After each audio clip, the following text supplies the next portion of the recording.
Hello, Public Power Underground. I'm a regular listener. It's great to be with you. It's funny, once I started listening, I started seeing public power everywhere. Just recently, I was looking at Simon Mahan's energy Twitter post about President Truman and developing the hydro dams in the Mississippi River Basin, Norfolk and Bull Shoals. I don't think they had Woody Guthrie music to go along with it, but they had very similar historical dynamics of public power versus private interests getting those dams built and delivered to load around the region.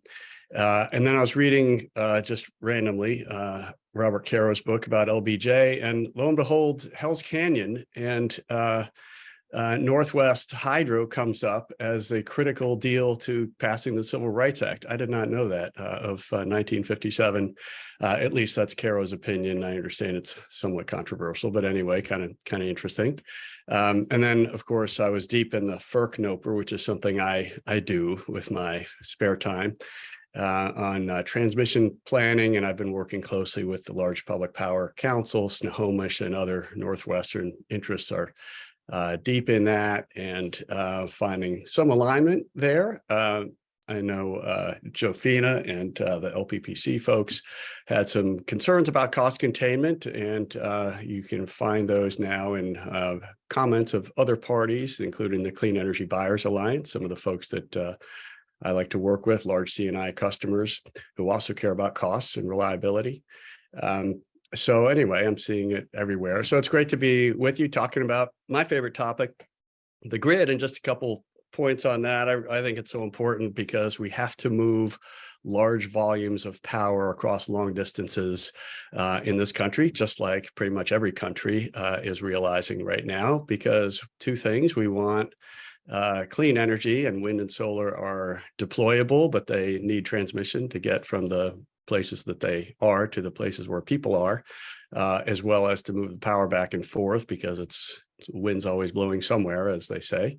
But also for the stresses on the grid. Severe weather is taking out generation, turning up load to high levels in certain places. And when you have a grid that's bigger than the weather, then you can always share power from one area to the other, to the next. So for both reliability and the clean energy transition, we really need to focus on the grid. So and do it obviously on a regional basis. I know you're talking about resource adequacy regionally, and I know you had Sarah Edmonds on the show, and you're talking about markets, and you're going to have a show on that, EDAM and SPP Markets Plus, but transmission is the third component of the regionalization that we need. So I'm very glad to be here.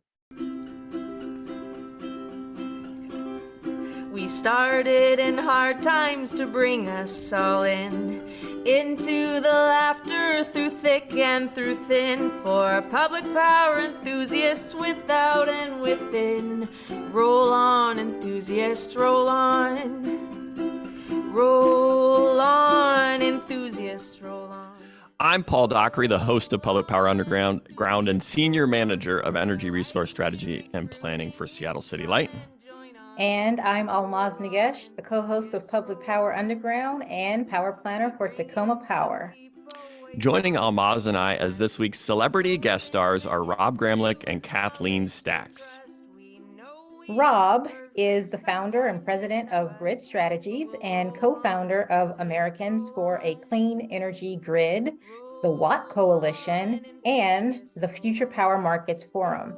His distinguished career includes time at the American Wind Energy Association, being an economic advisor to FERC Chair Pat Wood III, and serving as principal market monitor of the PJM capacity market. Very impressive background. Welcome, Rob. Thanks, Ahlmahz and Paul. Great to be here. Maybe we can insert some applause in post. I didn't bring my soundboard to this one. Joining Ahlmahz, Rob, and I is Kathleen Staks. Kathleen is the Executive Director of Western Freedom and Interim Chair of the Colorado Electric Transmission Authority. Kathleen served as the Executive Director of the Colorado Energy Office under Governor Hickenlooper, and prior to that was the Assistant Director for Energy and Minerals at the Colorado Department of Natural Resources. Western Freedom is bringing together a coalition of the largest commercial and industrial customers in the West to enable the delivery of low-cost electricity and energy freedom through an efficient and integrated grid system. Welcome, Kathleen. Thanks for having me. It's great to be here. Did I do a good job of reading from your website on what Western Freedom is? You nailed it. Nailed it. I could really plagiarize. Our provocative name and everything. Yeah, exactly. And Rob, did we do a good job of representing your entirety of your? We did not. I'll say affirmatively, we did not do a holistic job of your career. Please, but it was great. I think we did okay, right? That was perfect. It's painful to hear the long version. And we'll include links in the show notes to both of your longer bios because we cannot capture the entirety of all the depth and breadth. But I'm excited to have you here. Y'all excited to do this? Let's do it.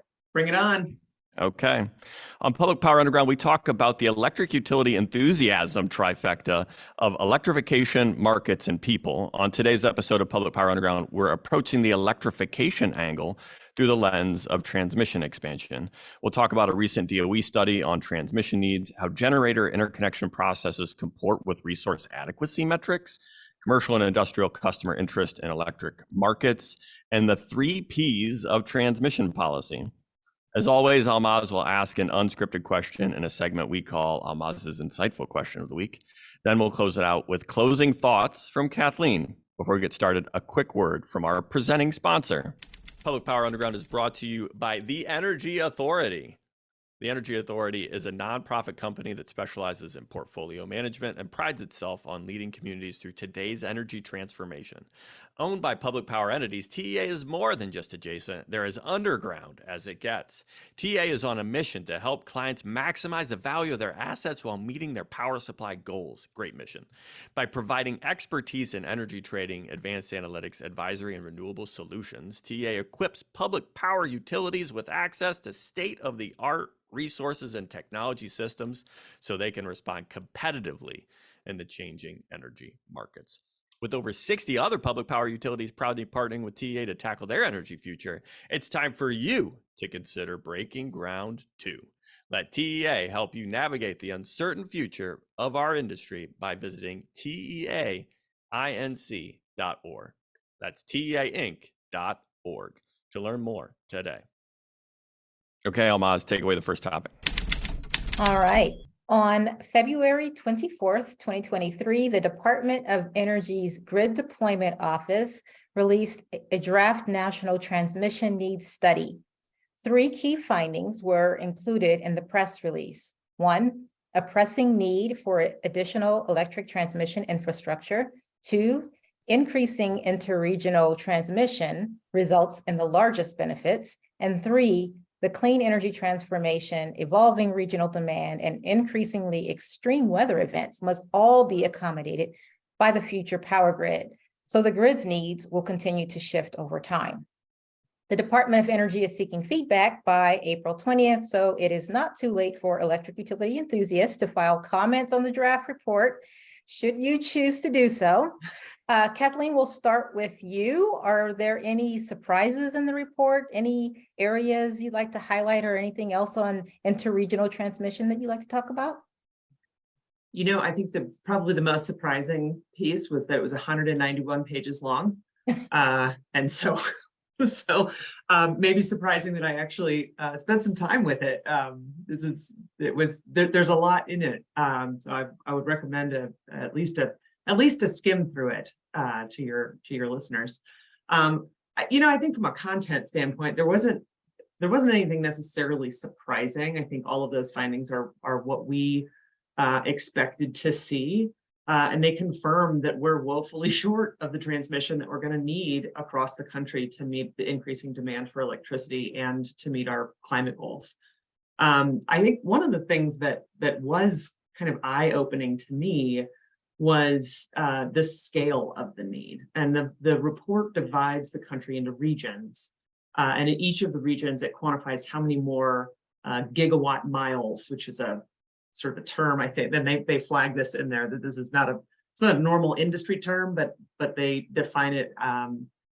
But how many gigawatt miles of new transmission and how much new transfer capacity is going to be needed between regions to meet a moderate load and a high clean energy future. And so, because we're looking at the West here primarily, a couple of things that I'll just sort of call out between the Northwest and the mountain regions. So the Northwest is obviously Washington, Oregon, a little bit of Idaho, and then the mountain region is really kind of Colorado, New Mexico, kind of the middle of the West, really. Between those two regions, the report anticipates that there's going to be a need for approximately 26% of new transfer capacity by 2035 relative to our 2020 numbers, which is not a small number, but nothing compared to between California and the mountain region. There's a projection of a 204% increase of import capacity relative to the 2020 system, and then 132% increase in new transfer capacity between California and the Southwest. So what we need in the western part of the United States is enormous, especially compared to what we have right now. Another couple of things that I sort of pulled out of interest, I thought were, despite the need for a lot of investment in infrastructure, there are going to be cost savings because there's going to be more transmission is going to enable more access to low cost generation that right now is either hard to get to or has additional costs. Because we can't build it because you can't get it on because of the interconnection queue issues. And I know we're going to talk a little bit about that, I think, later in this episode, but we need more transmission to enable more access to these lower cost resources. And then I think the other, just related to the West, one of the other things that's worth calling out is how inefficient the transmission planning is here. Because we don't have an RTO or an ISO. And so right now we've got 38 different balancing authorities, each planning for their own little territory and thinking about what their needs are. And they're not, the bigger picture really isn't sufficiently being taken into account. And we certainly have some regional transmission planning authorities with the West Connect and Northwest Power Pool, Western Power Pool.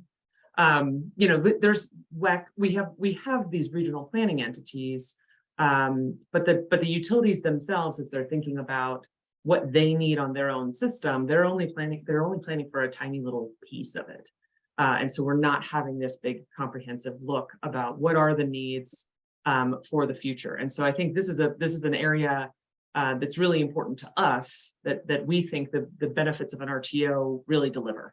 You get that regional planning, you get that one entity sort of managing and operating the system in a much more efficient and cost-effective way. So those were some of the highlights that I pulled out of that report that really kind of struck me as very clearly articulating what kind of needs we have across the country, but in the West in particular, and that are harder to even get to because we don't have a regional transmission organization in place in the West. We're going to get to like the 3 Ps of transmission, and I would love to get your thoughts when we get to that topic, Rob, about how an RTO solves maybe some of those or doesn't solve all of them. To get to Kathleen's closing point, though. First, I want to talk a little bit about like gigawatt miles and to kind of underscore, like you referenced the percentage increase of transmission transfer capability. And Rob, in prep for this, you sent around a speech from President Truman. He made this joke about the Big Shoals Dam, about like people don't understand acre feet, they understand a gallon. Right. Do you have any, like, can you rationalize for us or put into other terms what a gigawatt mile means for electric utility enthusiasts, people who should like get some scale around this, and then talk about that transfer capability we need? Yeah, sure. Yeah, that was funny about the acre feet. Yep. And gigawatt miles. I like the term and the concept. I hope it spreads and becomes more familiar to people. But the simplest, I think, is what Kathleen pulled out, some of the percentage increases. I think people can relate to that most easily, whether it's 25% or 200%, that, people can relate to that. But, gigawatt mile, is a gigawatt for a mile. So some of those same regions, between regions in the West, had a few thousand gigawatt miles needed between them. So that's like, 3 gigawatts going 1,000 miles across the whole region or something like that, which is a lot.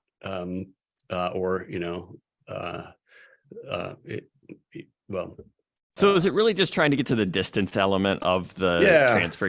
So you're trying to really be able to communicate a distance idea. Yeah, exactly. You want quantity and distance together, so it's a combined metric.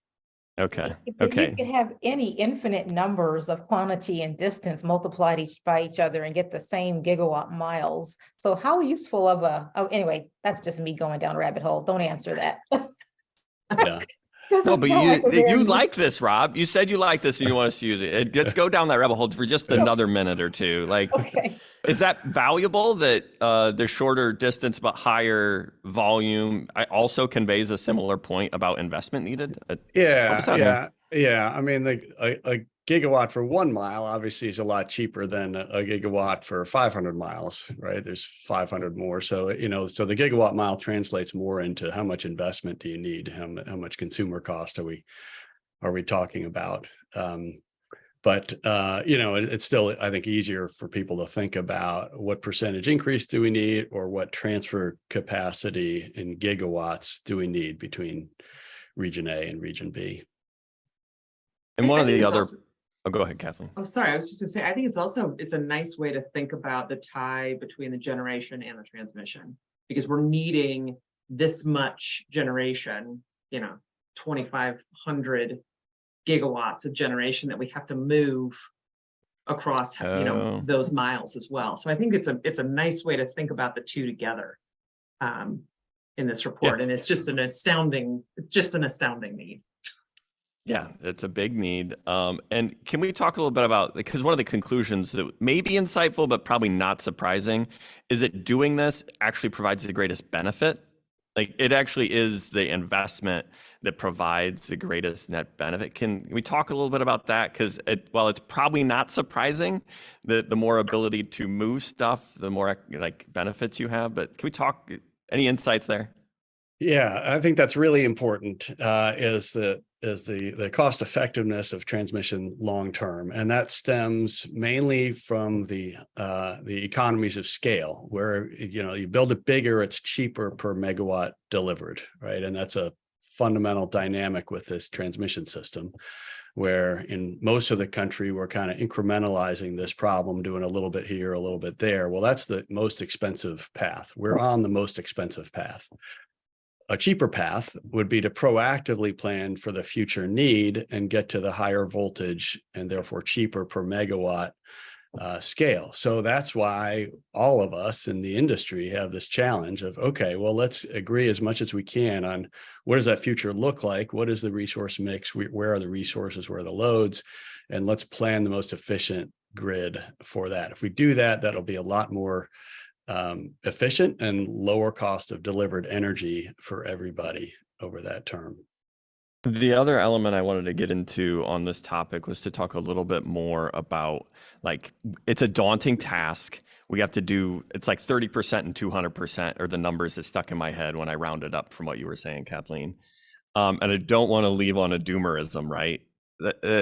I follow Jiggershaw on Twitter. I suspect most of us do. And he's got this idea about upgrading existing transmission can be a way to do this, and it isn't as daunting as we're going to get into the 3 Ps. Then one of them's permitting for new stuff, but you probably have less permitting if you're upgrading. What's your take on that, Kathleen or Rob, around upgrading existing versus building new? I'll jump in. I mean, I think this is one of those things where you've got a pie, a lot of different pieces to your pie, and you can build it in different ways, but you're going to need a whole pie to actually get to where we need to go. And so I think reconductoring or making your existing lines more efficient and upgrading those is a really good piece of the pie, and we'd be silly to leave that on the table. That doesn't alleviate the need for new lines, though. So I think there's, I think about this in some ways like the sort of generation mix too. We're not going to solve all of our electricity needs and climate needs just with wind and solar and batteries. We're going to need a whole bunch of other things too. This is sort of the same thing. I think there's multiple ways to get at the challenge that we have ahead of this, and I think this is one that's worth exploring. Yeah, and I would add that I think Jigger and his boss, Secretary Granholm at DOE, are onto something here in that advanced conductors, some of which came out of DOE research, some are composite core instead of steel core for the structural strength. Have some properties that are really valuable, and you can squeeze more out of the existing rights of way. So we have these rights of way around the country. They're extremely valuable and scarce, and it's going to be hard to get new ones. So the more we can squeeze out of those existing rights of way, the better. Superconductors, composite core, and other advanced conductors can do that. Just sometimes reconductoring taller towers can do that. Grid enhancing technologies can do that on existing lines. So I think we're really going to need these new approaches. It's great that I think DOE intends to fund some of these with some of its new programs, and I would hope that system planners and PUCs around the country would look at these opportunities to do that. Again, it's sort of an overall cost framework that you have to have. You might pay a little bit more for the conductor, but the net benefits can easily be twice as high because of the additional power that you get out of it. And some of these are low sag, so less wildfire risk and other things that are particularly important in the West. Just one last thing, given the scale of what's needed, did that report say anything about the technical feasibility of it? I mean, I know there's going to be a lot of challenges that have nothing to do with whether it's technically feasible or not, but just, is it technically feasible in that timeline? Yeah, well, the report is pretty neutral on the technology. Obviously, you could do many gigawatt miles with the traditional, old technology, or you could do it with some of these advanced technologies and more HVDC relative to AC lines. But all of those are feasible. So the report didn't go into that much. I think it's sort of leaving that and many other questions, like we'll talk about the 3 Ps in a few minutes, but it was just saying, look, we need this much delivery capacity between region A and B. Yeah, it kind of purposefully doesn't get into the actual planning of it and where these things need to go. I think they're leaving that for another day. Well, and leaving it for innovation, right? Exactly. They apparently have, a good amount of money they're trying to figure out how to spend. So we got one for you. Well, the feasibility is a good transition to our next topic on the 3 Ps of transmission policy reform. So let's pivot. I am a follower of Rob Gramlich on Twitter, along with a bunch of other energy Twitter folks. And if I have it right, the 3 Ps of policy reform are planning, paying for, and permitting. And I can also quote tweet you that, in your opinion, 2/3 of the problem with building transmission is cost allocation. And I think probably because I follow you and a bunch of other people on Twitter, I think that's kind of where I've normalized my expectations as well. Wherein lies what I think is the quagmire of transmission investments, because as we've talked about, efficient investment in transmission is you want to build it to get economies of scale.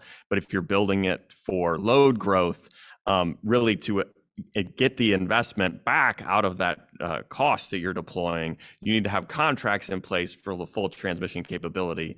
And so you are in this quagmire of needing to be able to monetize capability for load that you're planning for, but is not yet there. So the New York Times, I think, talked about some of these issues and published an article on February 23rd, 2023, titled, "The U.S. has billions for wind and solar projects. Good luck plugging them in," where you, Rob, were quoted and had this outstanding comment about the quagmire, quote, "Imagine if we paid for highways this way. If a highway is fully congested, the next car that gets on has to pay for a whole lane expansion. When the driver sees the bill, they drop off. Or if they do pay for it themselves, everyone else gets to use that infrastructure. It doesn't make any sense," unquote. I don't know where to start the conversation on this, Rob, other than trying to frame up the just quagmire of all this complicated topic. If you want to start with your 2/3 quote tweet, the New York Times, or somewhere else, how can we be hopeful in light of all of this? Yeah, well, I do think those are three useful buckets of the barriers: planning, permitting, paying. And I do think paying, so let's maybe focus on that, is the hardest part, because it really is a public good, right? It's just like the highway. You can't just like pass the hat to a bunch of individual cars to pay for the lane expansion or the original highway. But everybody benefits in some way, maybe not exactly the same amount, but there's significant public goods characteristics. So it's a classic public goods problem. Normally, I mean, we pay for national defense and other classic public goods and highways through our tax payments.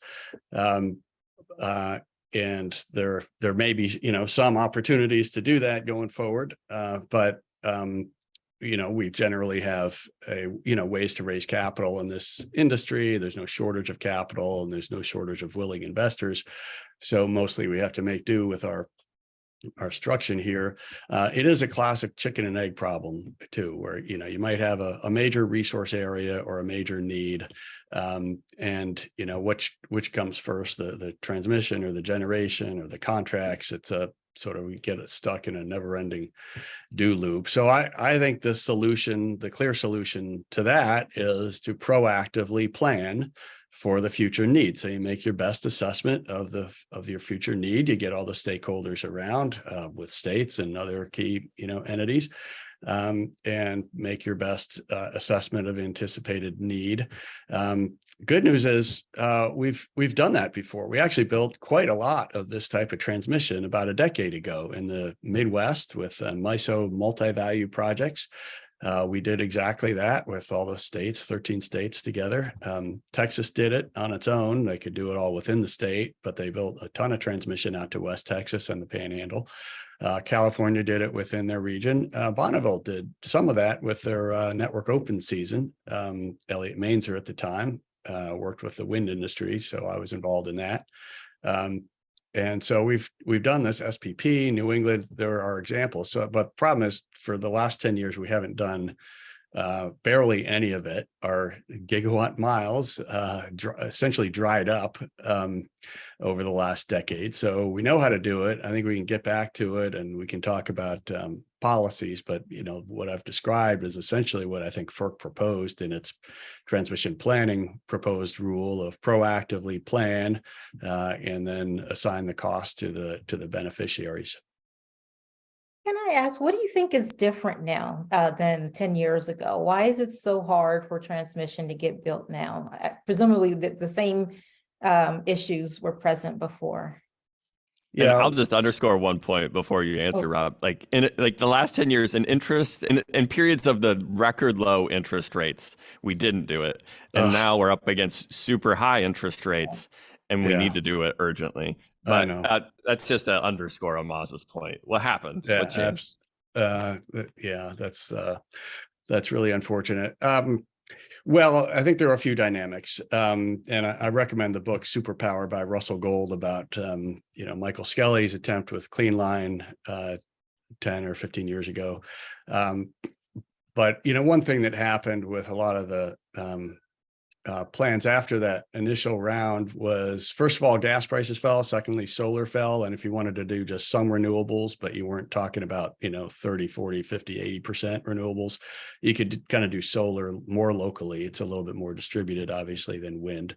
And then also Order 1000 from FERC had the unintended effect, I think, of discouraging utilities who would like to be involved in transmission, reducing their role. That was the right of first refusal issue. And then a bunch of utilities didn't want to play in transmission, that then got bid out to other third parties.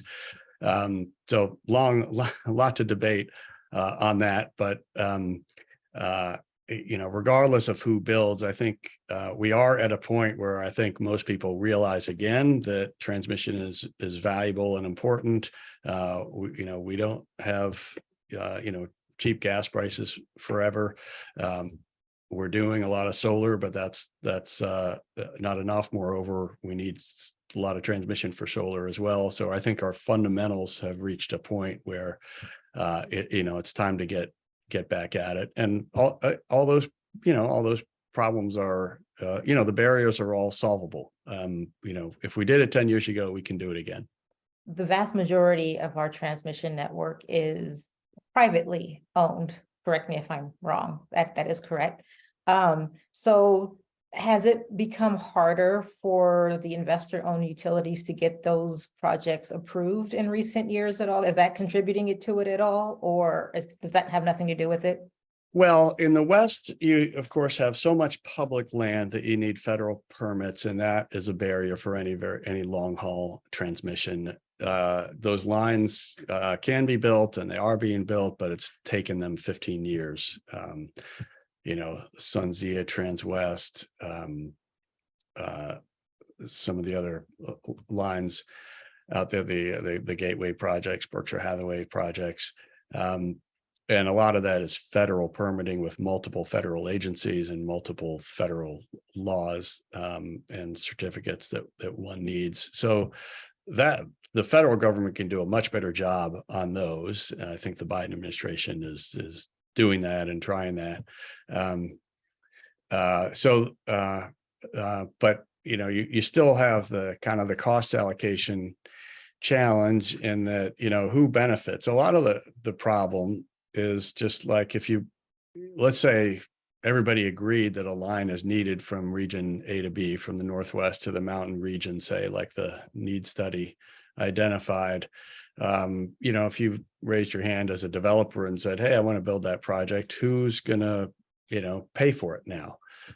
So again, no shortage of capital, no shortage of willing investors, but where do you get your money back from? Who's your customer? It's an off-taker problem. Now, the off-taker problem can be solved, I think, if utility load-serving entities with involvement from their states kind of said, hey, we need resources from a diverse resource mix. It's time to, sign up for capacity from other areas. That can work. And I think that's needed. That's part of the allocation of costs. It could be voluntary. It doesn't have to be through a mandatory regulatory cost allocation process, like sort of MISO did in the Midwest. It could be, more utilities stepping up to subscribe to capacity on lines, or it could be a tax credit. We tried very hard to get a tax credit in the Inflation Reduction Act for transmission, but it fell out literally at the last minute. Long story there, but that would have made all transmission 30% cheaper. And it's really a shame that we didn't get that. Maybe there'll be some future opportunity to get that. So to reduce the costs or allocate the costs, I think, is what we need to do for this very valuable transmission. So we had, like, you spoke to opportunities there where you can get like tax credits or federal funds to offset portions of it. I did want to talk a little bit and pull you in, Kathleen, to talk a little bit more about regional transmission organizations and their the mechanisms they have to enable this type of investment, and your insights about whether that framework is a way, like multi-value projects in MISO, Texas's CREZ zones. I think SPP had something like that in the early mid-aughts, probably. Can you talk a little bit, Kathleen, because you opened with this and some of your thoughts about the transmission expansion, about the ways regional transmission organizations can help enable this? Well, and I think even to sort of echo what Rob said, I think there are different ways to do it, but it is with cost allocation. I think I heard somebody say recently, and it kind of struck me, there's only so many different ways to do it. And so we kind of just need to get everybody in a room and start working on it.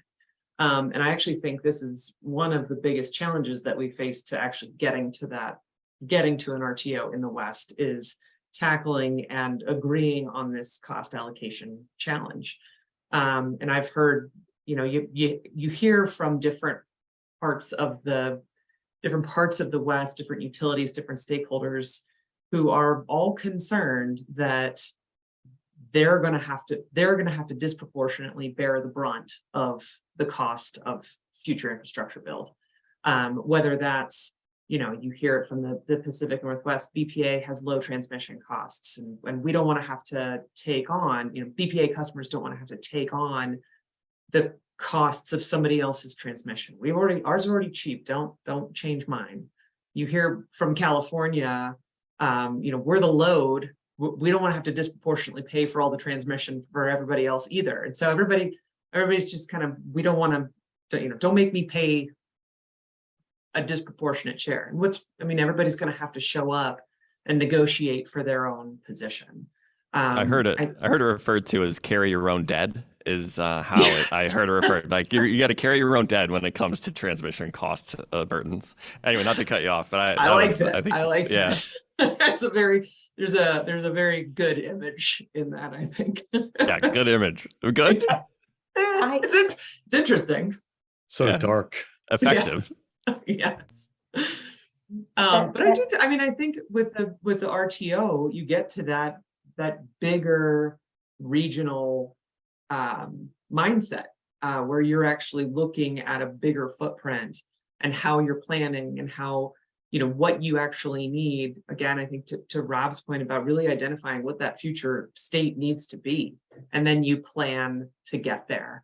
And how the mechanics of how you get there are going to be challenging to figure out, but the RTO gets you to a place or something that plays those, that accommodates those needs, that delivers those services, whether it's a RTO that looks like RTOs in other parts of the country, or something that we kind of tweak to meet our, unique Western needs, where you've got, much bigger geographic space. You've got your population centers are much further apart than you find in other parts of the country.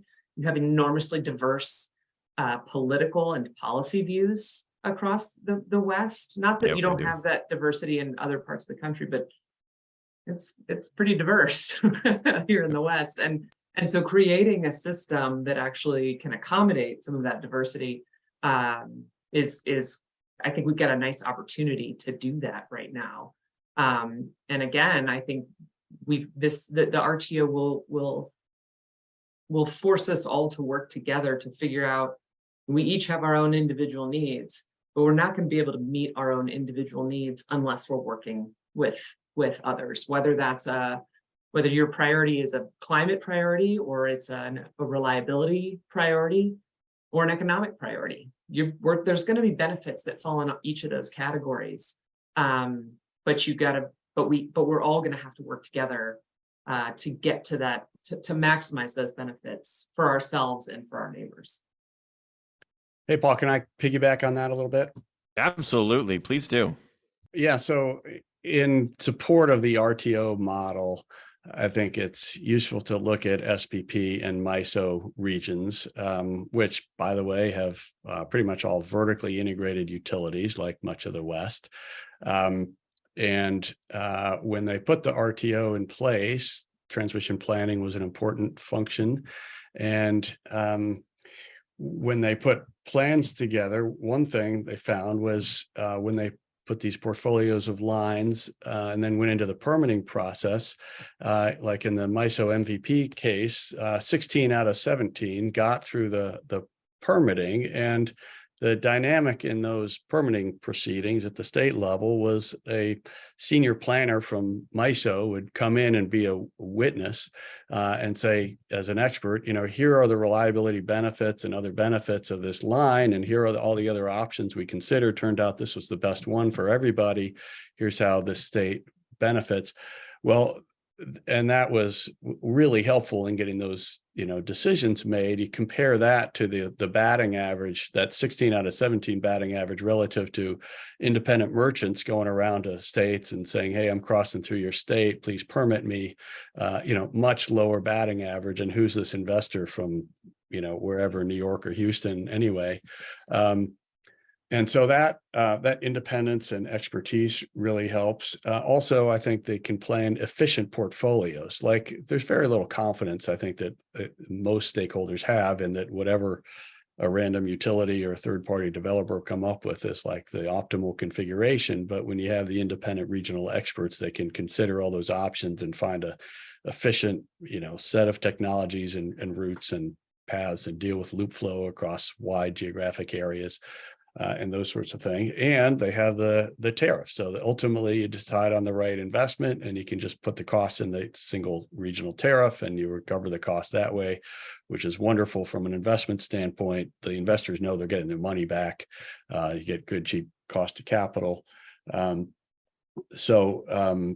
it's a forum for the difficult cost allocation. Cost allocation is never easy. It's not easy in MISO or SPP, but they did have a forum for it, and they were able to evaluate who benefits by how much and allocate costs, as the law says, in a way that is roughly commensurate with beneficiary pay. So that is very valuable. I mean, I recognize in the West, we're pretty far away from having that outside of CAISO, and we might see more sort of utilities working together. It seems like they're all looking to their neighbors and starting to look outside their footprints, which is great. And then maybe maybe they'll partner with independent transmission as well, or do joint ownership with public power. All of that would be great progress. But I do think folks should really look at the independent regional model long-term that an RTO can provide. Yeah, it sounds like you spoke to like the two of the three P's there, right? The permitting and the paying for that gets helped by the RTO. And the last one, the planning, is what they do. That's like a core function of it. So That's right. At least tackles some of that stuff. Ahlmahz, did you have a follow-up question in there that you wanted to get to? So I was just going, I don't know if I want to save it for later, but I'll go ahead and just throw it in right now. You mentioned something about the transmission being a public good. And I was wondering if you could elaborate a little bit more on that and what you mean by the transmission being a public good. I actually agree with you on that, maybe for different reasons though. So clarify. Yeah, well, I mean, it's sort of like national defense in that everybody benefits from it and everybody sort of uses it, to live in a safe country that is defended. Everybody, citizens of countries like to have national defense, and so it's kind of a shared benefit. In the technical economic policy terms, a public good has a precise definition of being non-rival and non-excludable. In other words, if I use some, I'm not taking away your consumption of it. So it's kind of, electrons freely flow around the system, and I can't, keep you off. It's a little bit different with certain technologies in HVDC, which is controllable from point to point, but on the shared AC network, which is still where most of the networks will be, it's sort of free flowing power. So it's kind of hard to kind of keep people from using it. So, it is of shared benefit. And when you look at these severe weather instances where, we keep seeing Winter Storm Uri and Elliott over in the Eastern Interconnection, when you have tens of gigawatts moving from one region to the next to save the day and keep the lights on, at least when they have that capacity, compared to Texas that didn't have the capacity and they lost power.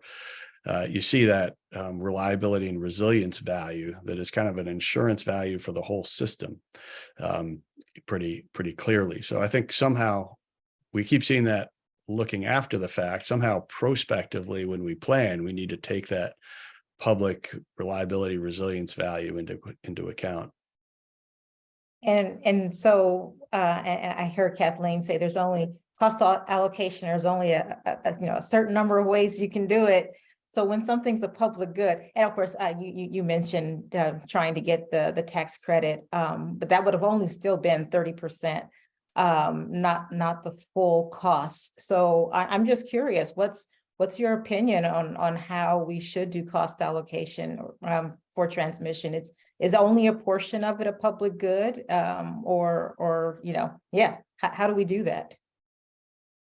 Yeah, well, I think there's alignment of economics and law here. The economics would say do a regional benefit cost analysis and then determine what maximizes net benefits and then allocate the costs according to those benefits. So I think a lot of those benefits would be common across the whole region for the public goods reasons we just discussed, but some areas load might benefit from more congestion reduction than others. So, the economist answer is assign more cost to those who benefit more. Lo and behold, that lines up perfectly with the law under the Federal Power Act, as the courts have written. Costs for transmission need to be assigned in a way that is roughly commensurate with the beneficiaries. So that's, again, the same answer. So I think, again, if you do this regional planning process right, you can do that benefits assessment, and not just the total benefits compared to total cost, but the incidence, who gets those benefits, and you can allocate those costs accordingly. Inevitably, I think there's going to be some negotiation, and this is a semi-political process and probably needs to be. So there's going to need to be a governance process to sort these things out and have states and utilities involved in the conversation. I have thoughts on that right there. So if you had asked me probably 10 years ago about what's fair in terms of cost allocation, I would have given you a different answer than today. Electricity is so fundamental to every aspect of our society. And we benefit far beyond just the electrons that come into, our homes or our places of business or whatever. And I would argue that, a business or, an industry, the benefit of electrons going to that location far outweigh the benefits that go to, for example, a home, a residential home. Just when you think about like the externalities of electricity, and I'm not sure that the way we do cost allocation, this is going to take us down a rabbit hole, and I know we got a timeline, but I have so many thoughts about how we do cost allocation and what we consider benefits when we decide to allocate those costs, and we are not doing it in a way that I feel promotes just cost allocation. But anyway, I want to stop there. We're getting into, in some ways, that becomes like understanding the retail rate impacts and tax impacts on different customers, which maybe is really a decent segue into the next question when we talk about the benefits of electrons to commercial and industrial customers. So we'll hit the typewriter in post. Ahlmahz, key up the next question. All right. So a March 22nd article in the Seattle Times Pacific Northwest magazine section by Brendan Kiley titled "Seattle Utilities Consider Massive Efforts That Could Help Green Our Grid" covered the way participation in regional market and adequacy initiatives can help achieve regional goals of decarbonizing the electric grid. The article notes that the grid is a deeply interconnected, deeply social machine. Kathleen, you represent a trade organization of large commercial and industrial customers engaged in transmission and electric markets. So can you speak to what your organization is looking for from electric markets and where your interests lie in this deeply interconnected, deeply social machine? Absolutely. And I think I loved this article. And I think I actually pulled out one of the lines in there that really, I think, gets to that social machine piece. And it made me smile as I was reading it. And it says, if the grid is a nightclub with a decrepit floor, we don't just need to upgrade the hardwood, we need to change the way we dance. And I loved that analogy in this article, because I think it really humanizes the scale of the change that we're looking at right now. This is not just the wires. This is the way that utilities operate their businesses. It's the way we're integrating even our battery systems, our electric cars into the grid, all the grid services piece. Everything that we're doing as a society is going to be different when it comes to the electricity system. And I think as we're looking at an increase of electrification across sectors and getting larger loads, because we're a more technical society. We have, everything we have has a battery. You're plugging in your phone everywhere. We've got electric cars. We've got our buildings are electrifying, and the loads that we need to accommodate that, whether that's data centers or chip manufacturing companies, or even mining operations that are going to have to go get the lithium to actually, build the batteries that we need to power all of these different pieces of technology. We've got a huge shift in front of us just from the scale of the electricity that we're going to need. And so the companies that we represent really have varying sustainability and climate goals. Not everybody has a 100% carbon free of all the various stages of their operations. Not everybody has those goals, but everybody wants to lower cost, and everybody wants to keep the lights on and the power running. It's a bottom line issue for many of them. If you think about a chip manufacturing company who its chips are going through some part of the process that if the power cuts out, you've ruined that batch of chips. That's a huge hit to a bottom line for that company. So keeping the power on is imperative for their economic viability.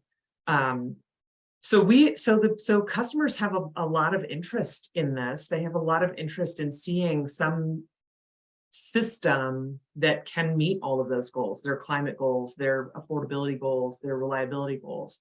And I think from a Western Freedom standpoint, we've worked with Rob to put together, and his team to put together this customer position statement that outlines why large commercial and industrial customers support the development of a regional transmission organization in the West, and what components are important in a well-designed market. And some of those things are spot energy markets. So seeing it's going to need to include those real-time and day-ahead markets that we're seeing now. Obviously, the real-time markets are well developed in the West, especially the EIM. And we're seeing now this implementation of the day-ahead markets beginning. And so that's going to be a really important component. Effective regional independent integrated transmission service. So having regional, having the independent, that's a really important component of this. The planning and the cost allocation pieces obviously are really important too. So because that's just going to make the entire system more efficient and cost effective, and maximize those benefits. Resource adequacy planning, and then a transparent, equitable, and independent governance structure that's going to benefit all of the customers and maintain state autonomy and engagement. So making sure that the regulators in each of the states still has control over resource planning, still has control over rate setting. Those kinds of things are going to stay with the states. Having a structure that respects state policy from one place to another, and figuring out how that GHG accounting is actually going to work to ensure that again, we're maximizing the footprint and bringing the most cost-effective resources to the system for the benefit of the whole. I think right now, obviously, we've got, from a customer standpoint, we think that the day-ahead market developments that are happening in the West are a great incremental step, and it kind of feels at this point like the West has officially decided we're not ready to jump fully into an RTO. We can't. It's a lot. It's a big commitment. We're not ready to do that. And so the implementation, the successful launch of a day-ahead market is really an imperative next step to keep that momentum going. The RAP program, which we were talking about a little bit earlier, and I know you guys have spent quite a bit of time talking with Sarah and the Western Power Pool team on. That's another really important step, and I think addresses some of the RA needs that we have in the West. But I think if we're really gonna maximize all of those benefits, it needs to include that transmission piece, all of the things that we've been talking about here today. And we need to consolidate the balancing authorities, and it's got to cover the largest geographic footprint. Rob spoke at the beginning about the benefits of your time zones and being bigger than the weather. And so that's something that is really important to customers too. You want to maximize those benefits. You got to maximize your footprint. So customers are really engaged at this point, and I think starting to show up in places that they haven't before.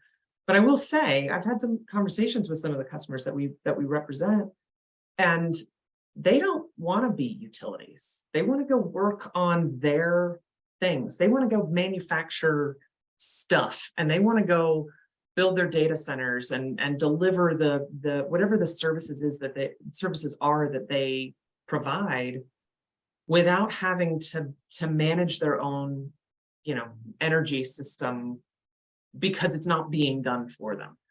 So I think that's so I think that was a statement that somebody made to me that really resonated. We're not in the utility business. We don't want to be a utility. We want our utilities to go create a system that maximizes benefits for us.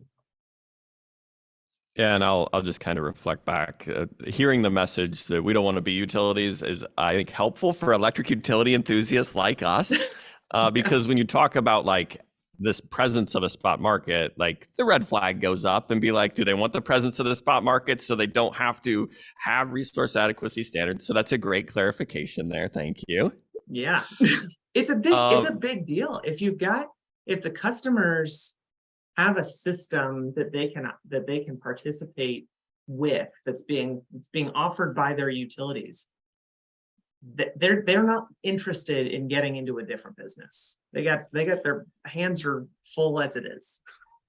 One of the things we've talked about in Public Power Underground, and I find intriguing, is the necessity within zero or low marginal cost energy system with a lot of renewables, the need for load to participate in the bid-in for market clearing prices in order to keep rational market clearing prices, if that makes sense. So you don't end up with these large, very volatile spot markets, because you can actually have a reasonable meeting of your bid curves. But I will channel Ahlmahz, because one of the things that I have gathered, and I think Ahlmahz, you've grounded me in, is the value of energy is a lot higher than our retail cost of electricity, and making I think that as we evolve this market, this participation by load, it'll be really interesting, I think, to consider how all of that marginal pricing kind of resolves if you have load bidding in.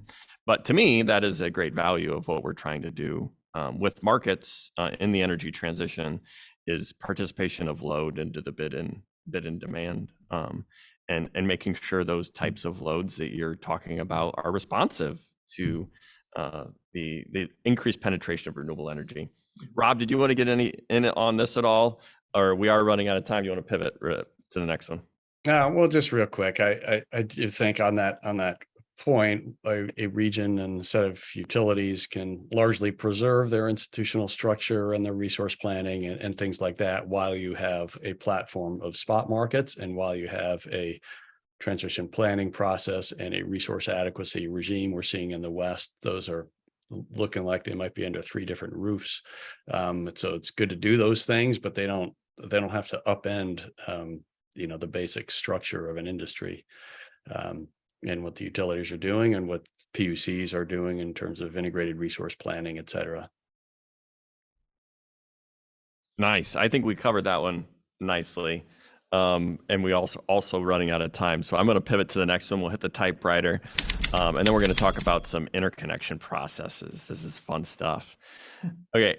Rob, at the beginning, you did talk about these stressors on our transmission system that include the need to connect new generator sources to the grid, the electrification of end use loads that Kathleen has talked about, and this issue of larger weather patterns and needing a grid that spans the largest weather events are like 3 things that are really in this energy transition and like within global warming are changing our transmission needs.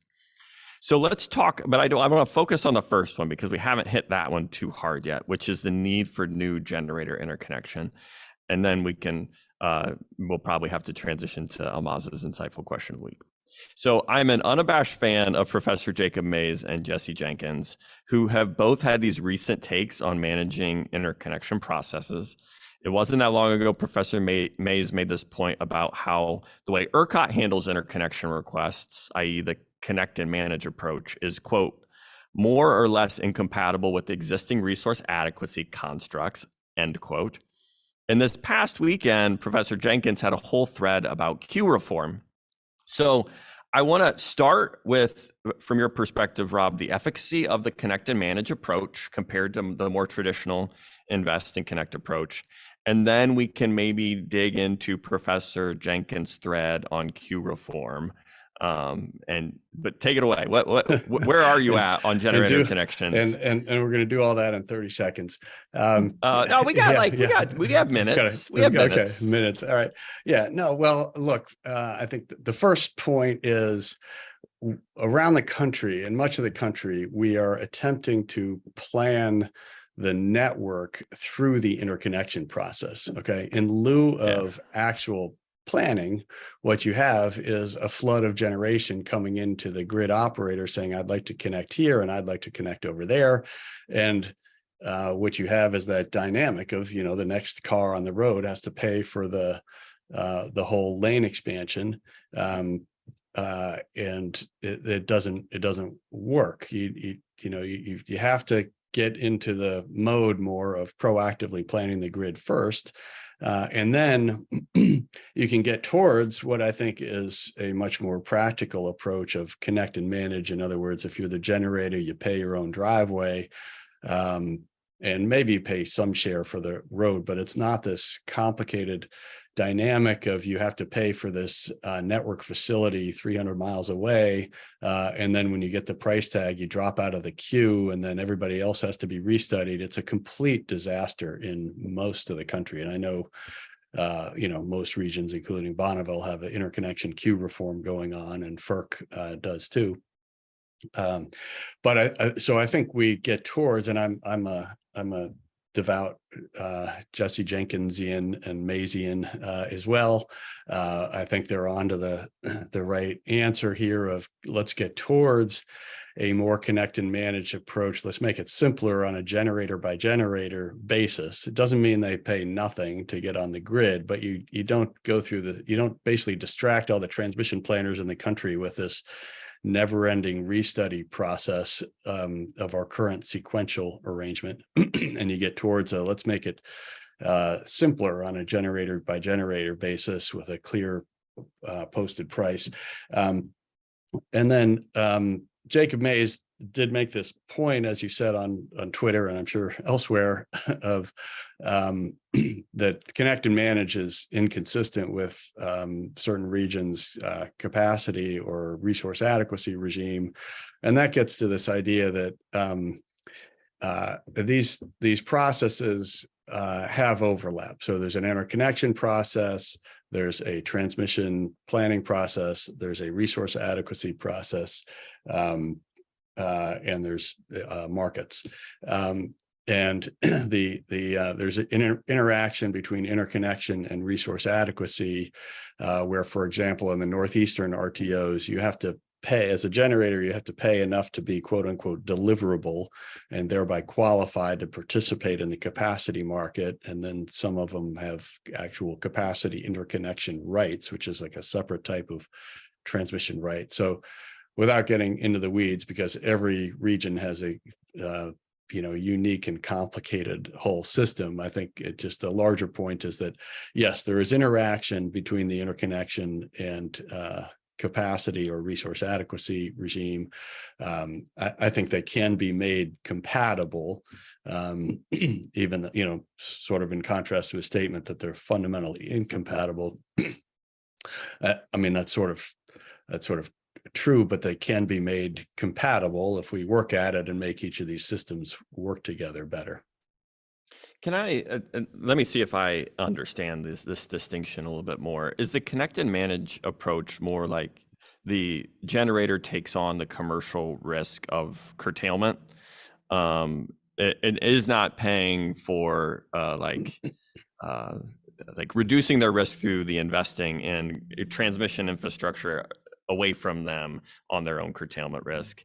They're just getting connected through the interconnection system, and then they take all that risk of curtailment. And that is kind of incompatible with the resource adequacy program, which would be to say, you need to make sure you can get that generator to wherever we're relying on it for its resource adequacy accreditation. Is that too simple by half? Sort of. I think I see it slightly differently. I think the term came from the UK, where basically the transmission utility there is in charge of the transmission system, including reducing and avoiding congestion, which is not like most regions here. But the transmission utility, National Grid, says we'll take care of the grid. You just connect. As a generator. So the generator connects, and then, if congestion emerges in that area, it's, there are incentive payments and penalties for the National Grid to resolve that congestion, which is, by the way, why they're much more innovative about grid enhancing technologies and things like that in the UK than in the US, because the utility actually has an incentive to reduce the congestion. Like, it's their job to manage it or reduce it rather than just passively post these prices that are painful to consumers. Then the term was also used in Texas. And as you know, Texas doesn't have a capacity market. So it's just the idea of, you connect. And ERCOT historically in Texas, they proactively built transmission. When they found they needed, they would build it. They weren't shy about doing quote unquote economic transmission planning. So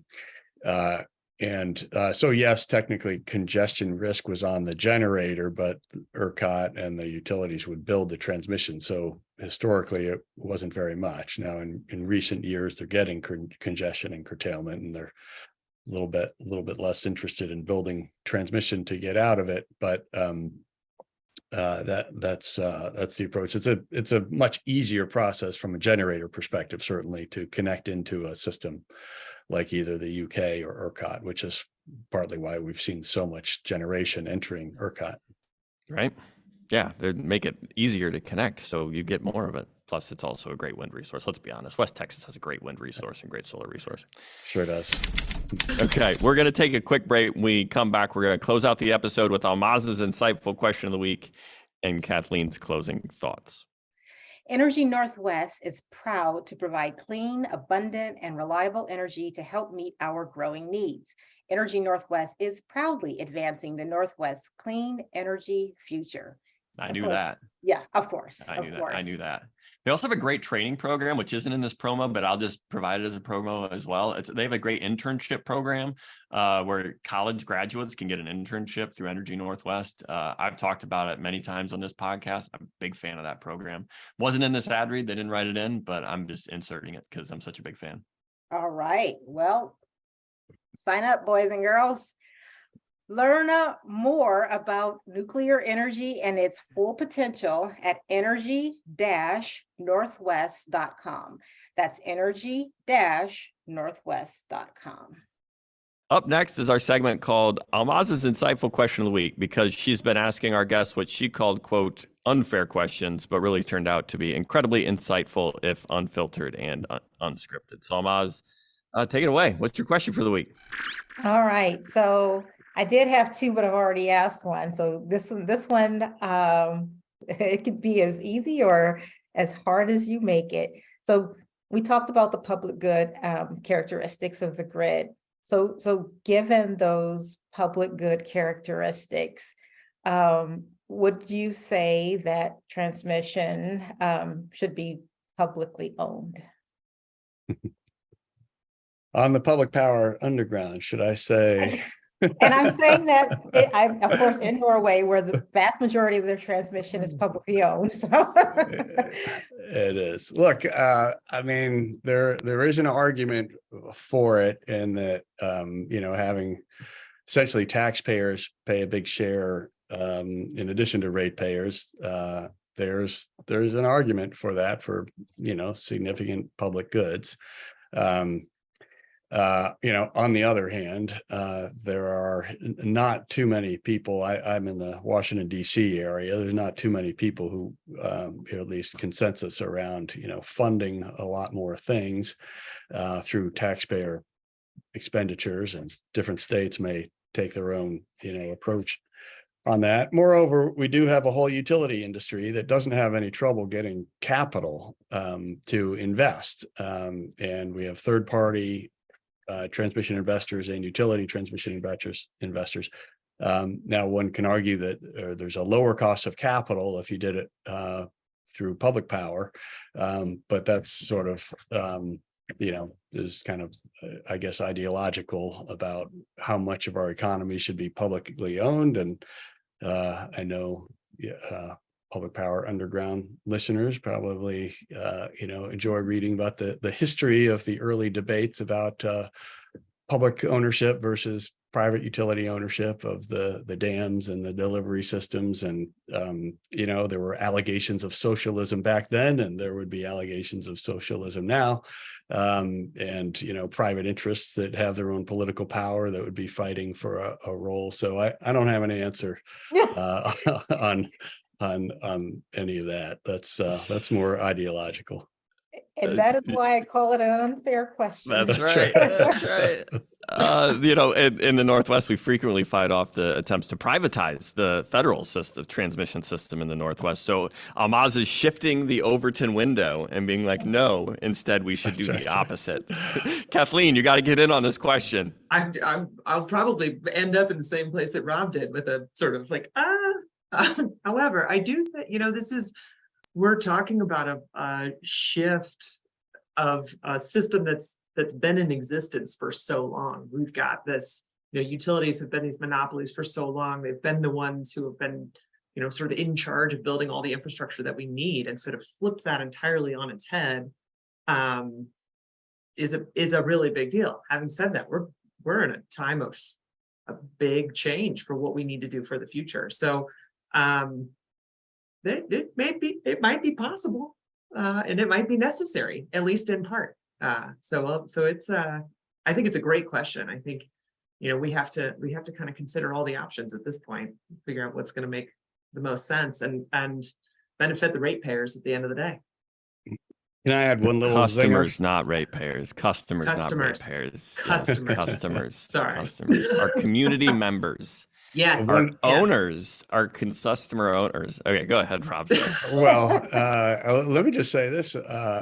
If you do, to the extent you do already have public power, like a large power marketing administration that owns 80% of the transmission system in the Northwest, i.e. Bonneville, how about they do everything they can on this area? So they've got borrowing authority that's waiting to be used. They know how to plan the transmission system. There's a lot of customers on different sides of that system who want it. So maybe getting out of the incremental subscription-based approach and doing some proactive planning with that borrowing authority would be the next best thing to do. Ooh, I like. Nice. Nice, Yes. Rob. Nice. Okay, thank you, Ahlmahz, for that insightful question. Before we get to closing thoughts with Kathleen, I just wanted to say how much I appreciate all of you. Rob, do you feel valued and appreciated?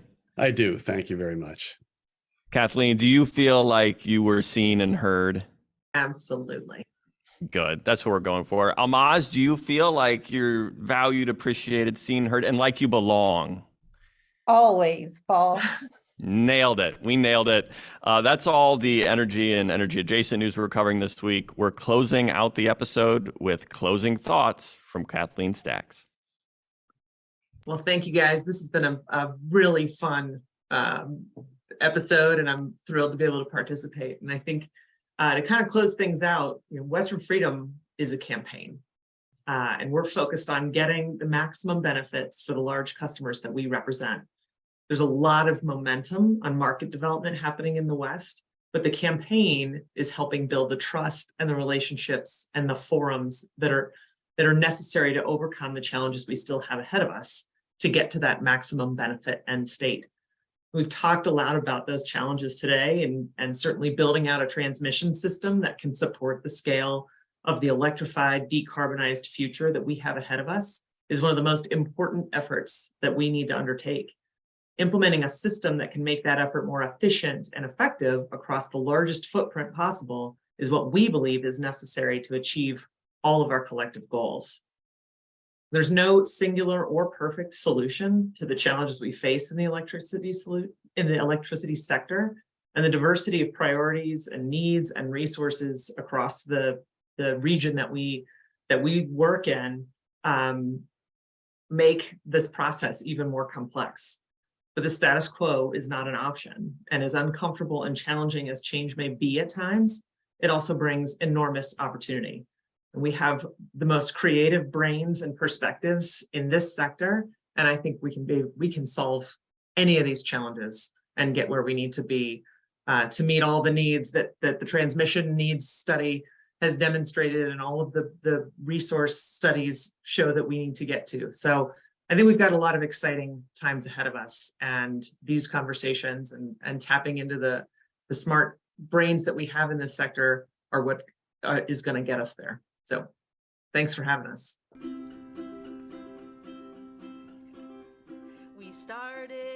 Public Power Underground is a production of Seattle City Light and News Data. The views expressed here are own and not the official views of Seattle City Light, Tacoma Power, News Data, or the organization of the guests also appearing on Public Power Underground. Public Power Underground is electric utility and electric utility adjacent news from a power department's perspective. Today's episode is written and produced by Paul Dockery and Ahlmahz Negash, and it's edited and published by the stellar team at Pioneer Utility Resources, with sound mixing by Lucas Smith and video editing by Brendan Delzer. Our theme song, Roll On Enthusiasts, was rewritten, performed, and recorded by Aaron Guillory and Ian Bledsoe. You don't have to be subscribed to News Data's weekly newsletters to get this podcast, but it sure makes the podcast make a lot more sense. Public Power Underground for electric utility enthusiasts. Public Power Underground, it's work to watch.